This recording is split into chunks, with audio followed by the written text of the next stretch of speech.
right. Good evening, everyone. 14th regular meeting of the Medford City Council. Mr. Clerk, please call the roll. Council Bears. Present. Council Falco. Present. Vice President Knight. Present. Council Marks. Present. Council Morel. Present. Council Scarpelli. Present. President Caraviallo. Present. All rise and salute the flag. I pledge allegiance To the flag of the United States of America, the republic for which it stands, one nation, under God, indivisible, with liberty and justice for all. Motion by Council Scarpelli to suspend the rules to take paper. Paper 21633 out of order, seconded by Council Bears. Mr. Clerk, please call the roll.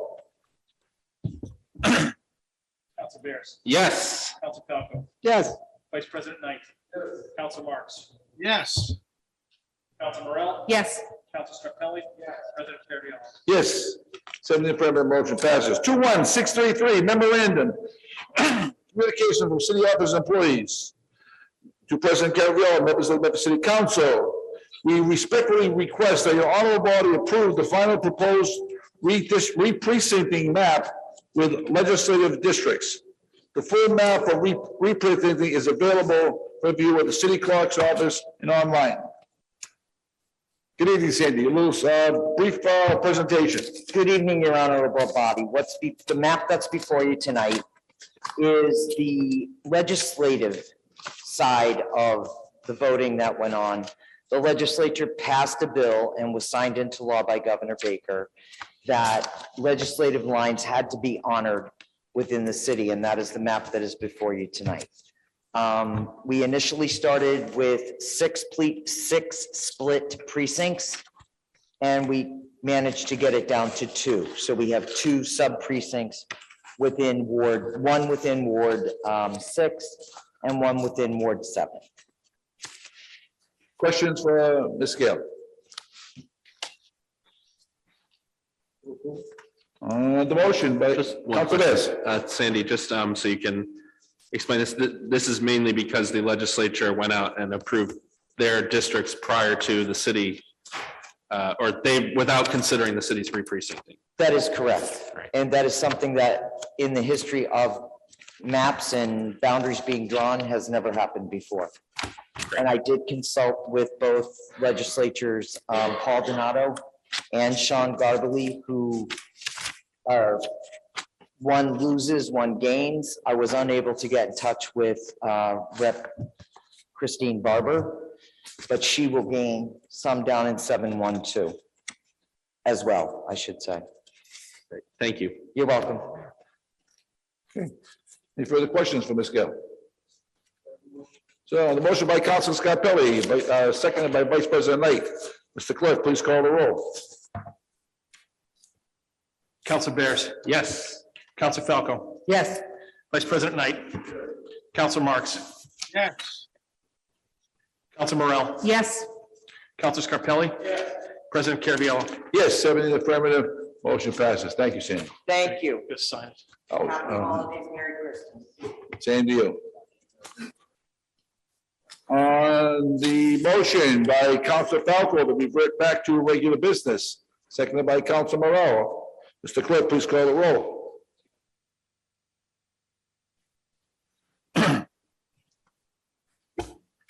Council Bears. Yes. Council Falco. Yes. Vice President Knight. Council Marks. Yes. Council Morel. Yes. Council Scarpelli. President Caraviallo. Yes, 7 in the affirmative, motion passes. Hearings, 21625, tax hearing. The public hearing will be held by the Medford City Council in the Howard F. Alden Chambers at Medford City Hall at 85 George B. Hanson Drive, Medford, and via Zoom on Tuesday, December 14th. At 7, a link to this meeting, to this hearing will be posted no later than Friday, December 10, 2021. The purpose of this hearing is to hear the Board of Assessors on the following items for the allocation of the fiscal year 2022 property tax. 1, to determine the residential factor to be used for fiscal year 2022. 2, to select an open space discount. 3, select a residential exemption. 4, select a small commercial exemption. Call 781-393-2501 for any aids and accommodations. So we opened this hearing up. Ellen. Good evening. Good evening. Ellen, name and address of the record, please. Certainly, Ellen Brito, Chief Assessor, City of Medford, 85 George P. Hassett Drive, Medford, Mass. Thank you. There we go. So this evening, the City Council is requested to set tax policy for the City of Medford by allocating the levy and then making decisions on the other options available to you, which include whether or not to adopt open space, which I don't typically address because we do not have any open space in Medford, so it's not something we need to make a decision on, although you do vote it. And then whether or not to adopt a residential exemption and whether or not to adopt a small commercial exemption. Thank you. Okay, before we, do we have any questions for Ellen before we get to the classifications? Just that for the benefit of the public, we just held a committee of the whole meeting with Alan at 5:30 this evening and asked many questions and discussed this process. Here we go. So I did prepare during my homework assignment. I do have for you that impact of the residential exemption at a 20% or 35% that I was If you able give to the do. lady and hand it around. Myself.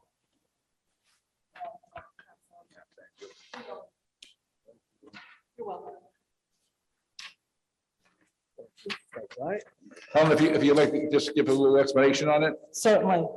Councilor Marks, I did send one to your email address, so you should be receiving that. There we go. So during the committee of the whole meeting, one of the items that I did not include in this year's presentation was the breakdown, and I apologize for that. This year has been very tight on time. I was still working on this packet on Friday, and I would prefer to be meeting with city council before Thanksgiving, so maybe next year we can set that as a target. But what this one item that I did not include in the original packet was the breakdown of, and again, these are estimates in a draft. This is not by any means the final, what those numbers would look like. It's my best estimate of what it would appear to be.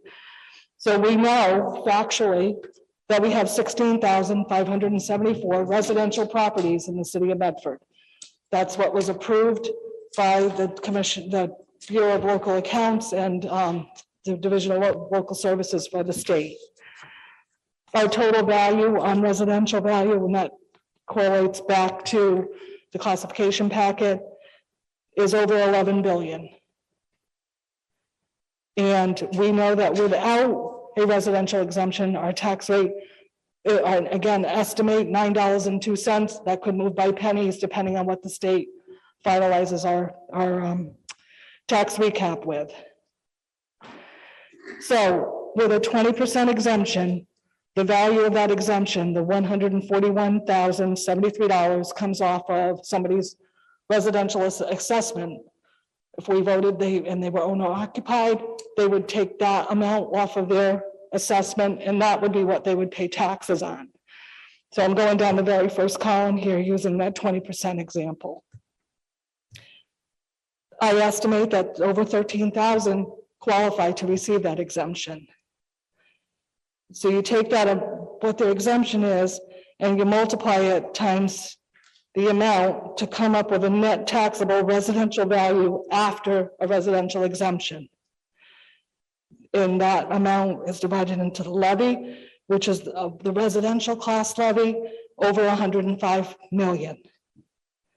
Therefore, if there was a residential exemption, using these rough estimates here, the rate would not be $9.02, the rate would be $10.79. So properties that are above the break even would be paying that higher rate, but properties below the break even would potentially see a $636 tax savings. properties that don't qualify for the exemption at all would see an increase of $887 in taxes along that, say, again, using average break-even point, average numbers. And that's column, I used the 20% and the 35% as examples going through. So the average home right now goes up, you said about $138. That's correct. So it would go up 800, it would go from $100 and change to $887 For a property that did not qualify for an for a property that exemption, did not qualify. correct. Right, which is that tax with tax savings. For those, and again, I did this very quickly, so I know assessor's strong point, it's supposed to be math, and I use Excel pretty well, but this was done fast, so I thought I had till 7:30, and my assistant said, oh, no, Ellen, you gotta get back up there, so here we go. One of the other questions Councilor Bears had requested was how many seniors under, that would take a little bit more. That I would be picking a number out of the air, and I'm very uncomfortable doing, so we will work on that for you, certainly. Just if I may, that request was to talk about next year. Correct. When you have time, Yeah, because it's and all I- certified. And I apologize again, like last year, or not 2021, because it's been a horrible year, but the year prior, I'm able to do that analysis, in the spring and send those documents up to city council at that point in time. If you want to meet with me, I'm happy to meet with you over it. Again, I'm not an advocate either way. That's not my role. My role is just to implement whatever this body decides is the most appropriate that you feel as elected officials for the city. Mr. President. Councilor Morel. Thank you, Mr. President.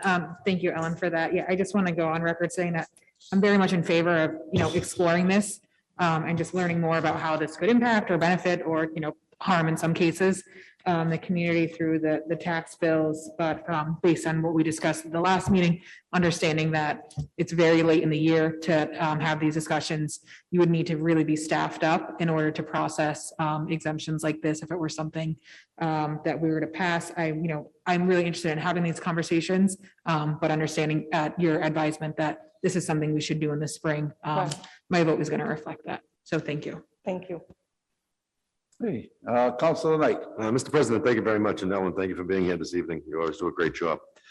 So in reading the packet here, and I apologize for not being able to make the meeting earlier, the break-even point looks like it's 705,000, give or take. So that would be the assessed value of your home at 705,000 would be the breaking point, the break-even point, That's correct. which means that if your home was assessed over that amount, that you, even though you would be an owner-occupied parcel, you wouldn't be eligible to receive the exemption, because you'd receive the exemption, but the shift would still come Right. back to you. So you'd actually see an increase in your tax bill if your property was assessed over that figure. That's correct. And then based upon your assessments here, it looks like there would be about almost 14,000 eligible parcels. That's correct. Those were the numbers that we derived from the assessing database. Okay, and it almost looks like half of those would be above the break-even point. Yeah, that's you're using averages, so. And yeah, and then of that 50%, almost a third of that would be a senior citizen population that Yeah, so- were in owner occupied parcels. And that was one of the ones that Councilor Bears had requested to know. We know that we took the voter registration roll, but there's some things that in my mind I need to proof out of that. We know how many over, and it was over age 60. I apologize, I said 65 before, so I want to correct that. It was over 60. We know they're over 60, and then when you step back, there's so many layers to it. So yes, we have this many people over 60. Well, how many are a married couple or a couple still living in the same home? So my numbers get really distorted when you start going down that rabbit hole of, wait a minute, I might not have 6,000 elderly single owner properties. I might have 3,000 couples living in owner occupied property. So those are the things that have to get all fleshed out. And that's why it's not something that I can just flip a switch and say, we've got residential exemption. I can't. Excellent, thank you, I appreciate it. Mr. President. Councilor Marks. Thank you, Mr. President. Ellen, if you could just clarify, out of the 6,500 properties that are above the break-even point, do you have a breakdown on what type of classification those properties are? Are they, if I live in a two-family, am I eligible? If I own a two-family? Yes, you are. And I know, those are stats. I got it right down on the desk down there where when I took the assessor's database, I knew that it was 97% were single family. Then when you go to a condo, it was like 80-something%. You get to a two-family, now you're starting to have more of a 70%. So I have that percentage, but again, I feel that I'm not giving a true picture when I'm just taking the assessor's database and saying, where am I? I'm assuming that if you get your mail in Medford and your tax bill in Medford, you live in Medford. That's a very poor assumption for me to make. And that's why I feel like it really needs due diligence to go through and make a more informed opinion on to what that impact is. Right. So just so I understand, how are we counting? If someone has a two-family and they live on, half the two-family and they rent the other side, that rental would not be considered, correct? No, they would be considered. It's the property. So if they live in the downstairs unit, the entire property gets the exemption. I don't allocate it by the number of units. And you got to realize too, many of those two families are multi-generational families that share the home. It's not like they are renting them out. Well, to the flip side, the whole two family gets rented out. So, you have Right. both going on in the city. Right. But there's no allocation. If they live in one of the units, they get the exemption. Right. And is that state statute or is that just how each community handles it? That's by the way that you do calculate your residential exemption. It's not an option for the city to say. And no different than my senior exemptions are, or a veteran exemption would be a better example. There's no allocation. A veteran owns a two-family, he's 100% disabled, he gets his full exemption. We don't reduce it for that certain types. Right. I'm just trying to figure out what the number that 6,500 is compromised of. The 6,500 of the number that I put on, The break-even number, the number of properties that are above the break-even point.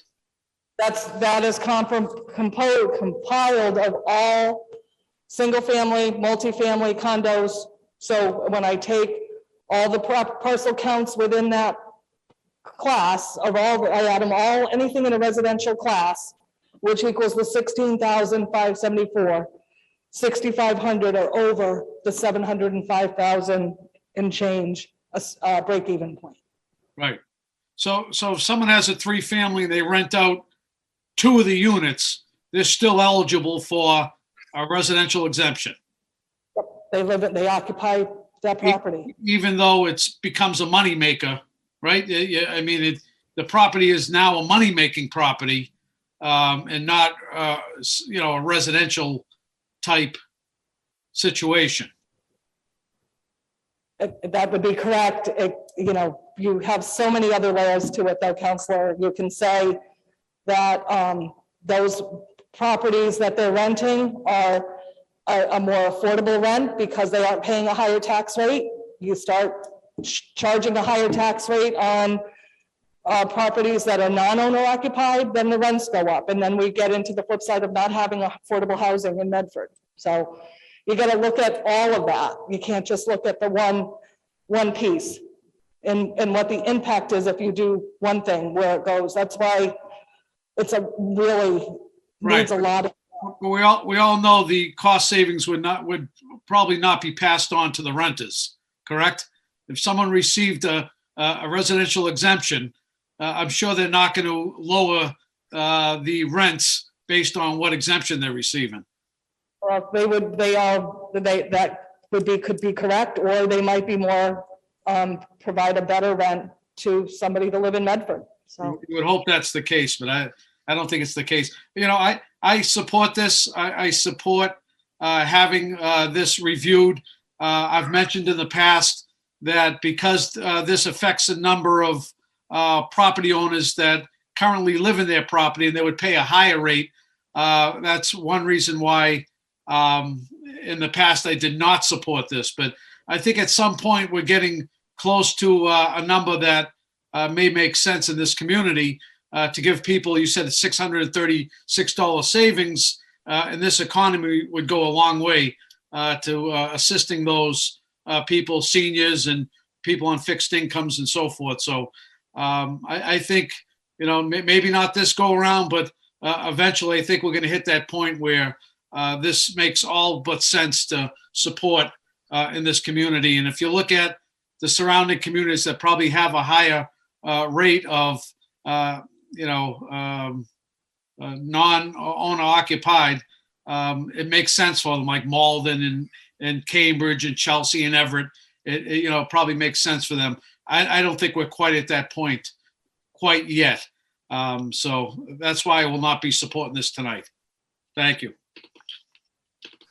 Thank you, Council Marks. Council Bears. Thank you. And this was actually really helpful for me to understand this. Basically, if we were to implement this, anyone who lives in a residential unit and owns that unit or owns that property would qualify for the residential exemption. That's, The issue is that over a certain value, the increased rate overtakes the savings from that exemption. correct. So even if your home's worth $2 million, you would still qualify for the residential exemption. It's just that the difference, in the rate of $2 per thousand would end up being more than the exemption that you're getting on the front end. That's So correct. it's not that if you're over 700,000, you wouldn't qualify. It's just that you wouldn't save anything. Correct. And you may end up paying more because the rate is higher. So essentially the policy decision, and obviously, I think we're all very clear, we're not going to be making this decision today. Not only because it would be a nightmare for your office, but it would be very difficult. It'd be impossible, I think it's fair to say. The policy question in the future would be, do we think that people whose home values are less than 700,000 should pay a little bit less, and people whose home values are more than 700,000 should pay more?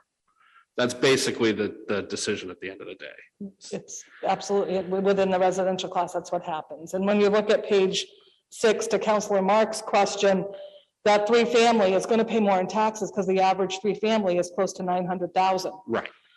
Even though they're living in one of the units, they're going to get an exemption because they qualify, but the rate is pushing their tax bill up. And then they could choose to distribute that exemption, the break. They could say, we're going to keep, we're going to pay this amount of taxes, and not that even these decisions really happen this way, Yeah. but we're going to pay this amount and the renters are going to pay this amount, and that distribution would be up to the property owner. I mean, they end up paying the city the same thing, but That's a whole business decision for the rent. right. All right, that really helped me to fully grasp what this means. So thank you. You're very welcome. Thank you. Any further questions for Ellen? Okay. Hearing and seeing none. So we're ready so the first question would be selection of a minimum residential factor. Motion to adopt the lowest residential factor. I'm sorry? Motion to adopt the lowest residential factor. Okay, on the motion by Vice President Knight to vote for the lowest residential factor, which would be a factor of 9.148, yields a split tax rate of 902 for residential and 1726 for commercial, industrial, and personal property. Second. Seconded by Council Bears. Mr. Clerk, please call the roll. To accept the 9148 yield.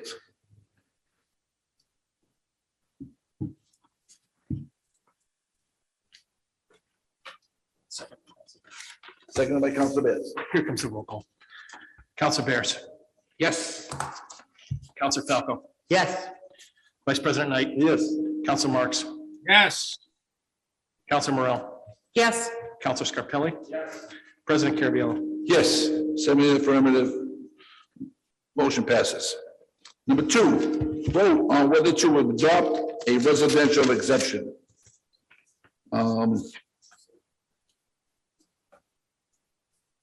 Motion?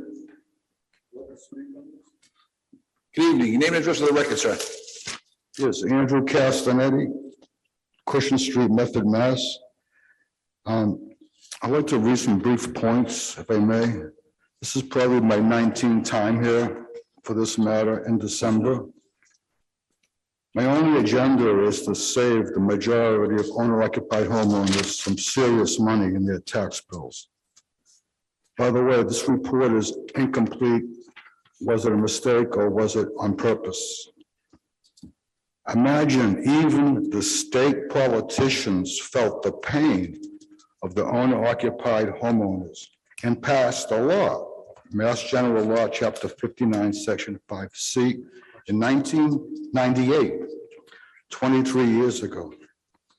And it was adopted in Chelsea, Everett, Malden, Cambridge, and all of Boston. Even Senator Kerry gets it at 28 Lewisburg Square on Beacon Hill, if, according to the IRS, that's his legal address. Unless he's on his yacht, tax-free yacht in Rhode Island. I don't know. That must be a damn good deal for the majority of homeowners, because the proof is they're still doing it and they have not dropped out of this wonderful program. So why not here in Medford? We've been losing out since 1998. If it's adopted, over 80% of the owner-occupied homeowners would see savings. And the actual average of savings would be $2,000 per year, every year, and increase in the following years according to this outrageous inflation. State tax bill, real dollars. Our savings would simply be added to all of the absentee owners' real estate tax bills, meaning the city still gets the whole tax levy wanted. Also, if your home is in a trust, you will also get the exemption / savings, provided the trust is still in the owner's name, period. Also, our exemption does not affect the commercial entities at all. So, in the name of fairness and justice, why not we give us this real estate tax decrease to the homeowners who supported and carried our fair city of Medford for many, many, many decades. So why not here, please? It's long overdue. In closing,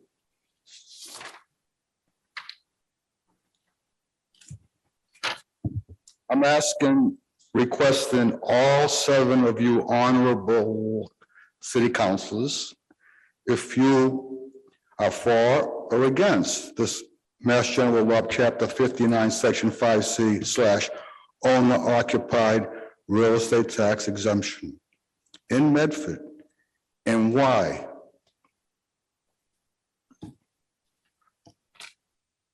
If anyone wants to answer my questions, I appreciate it. Thank you, sir.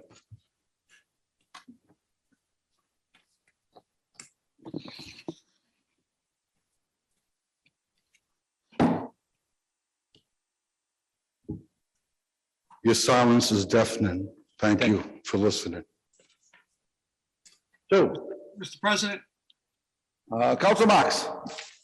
thank you, Mr. President. And I want to thank Mr. Castanetti.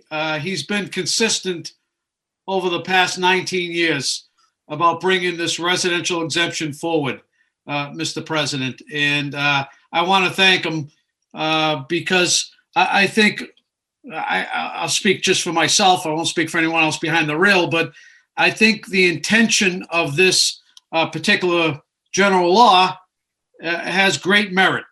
However, in our community at this particular point, due to the break-even point, it leaves thousands of people that live in owner-occupied property to pay a higher tax.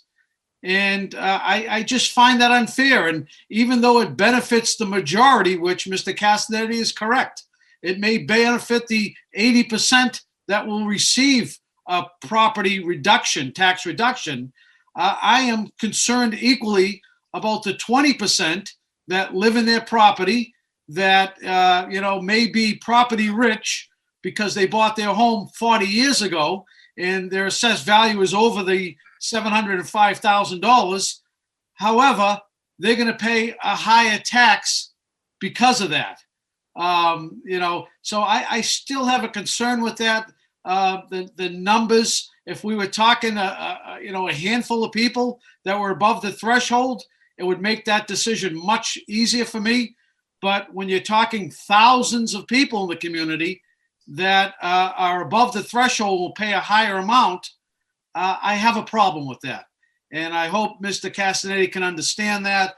And I'm hoping someday I'll be joining him on the other side of the rail, advocating for this and pushing for this at the right time.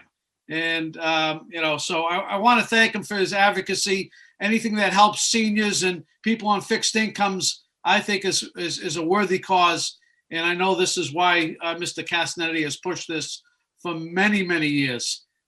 So I just wanted to thank him, but that is my reasoning, Mr. Castanetti, that I will not be supporting this tonight because it leaves out far too many residents that I think are in the same boat, that deserve some tax relief, and that will only experience a tax increase with this change. And I'm not willing to do that at this point. But I thank you for your advocacy. Thank you, Council Marks. Please. I want to thank Councilor Marks for using common sense again. I appreciate it. I'm going to try to simplify what this means in net. I have like 16,000 residential units. In reality, over 10, 11, 12,000 are going to save. And it's calculated differently if you don't understand. Yes, the present tax rate proposed is $9.02. And yes, if we go with the full 35% exemption, which I would like, the tax rate would go up. However, what you do is, even if you live in a 3-family or a 5-family house, you will get it, but you get a dollar amount.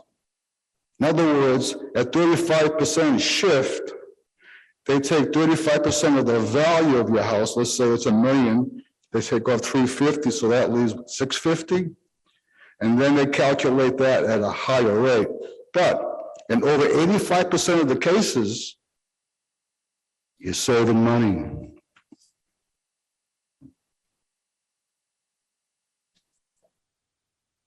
Thank you.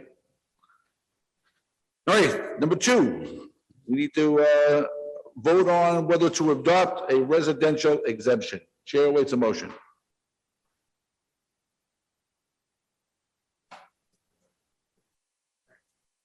The motion by Vice President Knight, seconded by Councilor Scarpelli. Mr. Clerk, please call the roll. This is to reject the residential exemption. That is correct.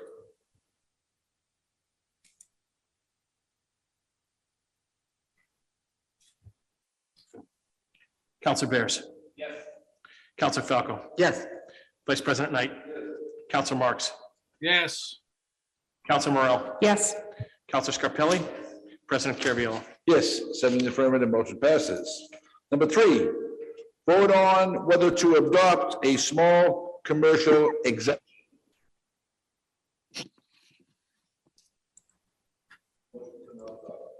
The motion by Vice Second. President Knight not to adopt the small commercial exemption, seconded by Councilor Falco. Mr. Clerk, please call the roll.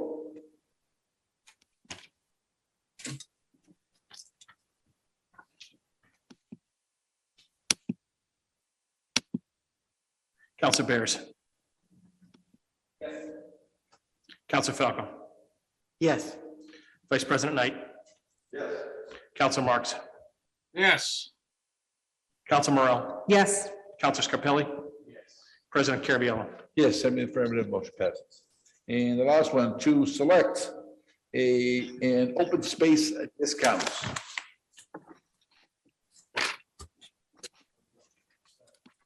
Motion by Vice President Knight not to adopt that, seconded by Councilor Scarpelli. Mr. Clerk, please call the roll.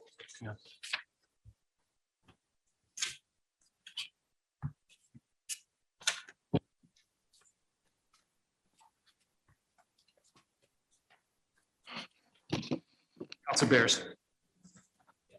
Council Falco. Yes. Vice President Knight. Council Marks. Yes. Council Morel. yes, Council Scarpelli. President Carviallo. Yes, 7 in the affirmative, motion passes. Ellen, thank you very much. Thank you, Alan. Thank you. Happy holiday. Good holiday to you.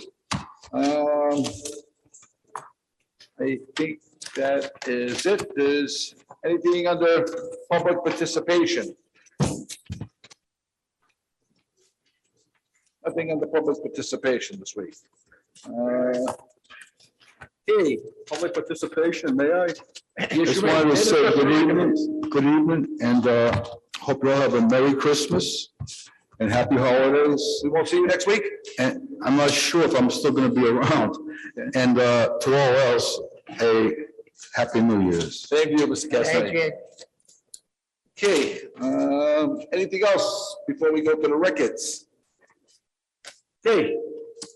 The table of records of November 30th were passed to Council Morel. Council Morel, how did you find those records? I found them to be in order and move approval.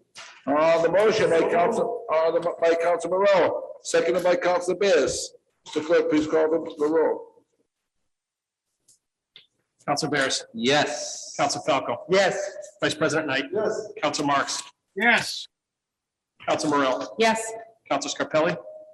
President Carviallo. Yes, 7 in the affirmative, motion passes. The records of the meeting of December 7th, 2021 were passed to Council Scarpelli. Council Scarpelli, how did you find those records? I found the records in order, move approve. The motion by Council Scarpelli, seconded by Council Bears. Mr. Clerk, please call the roll. Council Bears. Yes. Council Falco. Yes. Vice President Knight. Council Marks. Yes. Council Morel. yes. Council Scarpelli.